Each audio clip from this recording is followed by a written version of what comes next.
السلام علیکم سامعین، 10 ذی الحجہ اور 17 جون ہے۔ خبر کا عنوان ہے امام صاحب کا انتقال، انا للہ و انا الیہ راجعون۔ خبر کے لیے ریاست پنجاب کے تاریخی شہر مالر کوٹلہ سے قاری محمد انس صاحب، قاری محمد قاسم صاحب، جناب صدام رانا صاحب ہمارے رابطے میں ہیں۔ خاص طور پر قاری محمد انس نے ہمیں اطلاع دی ہے کہ امام صاحب کی تدفین صبح نماز فجر کے بعد ہوگی۔ بتلا دیں، امام صاحب مدینہ مسجد کے امام تھے، جن کا نام ہے قاری محمد یامین صاحب، جو وہاں ضلع سنگرور کی جمعیت علماء کے صدر کے والد صاحب بھی تھے۔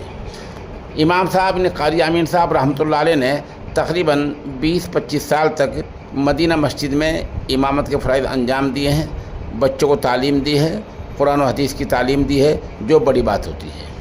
ان امام صاحب کا انتقال ہو گیا ہے۔ ان کے وہاں سینکڑوں شاگردان رشید ہیں، اور تدفین جیسے میں نے بتایا صبح نماز فجر کے بعد ہوگی۔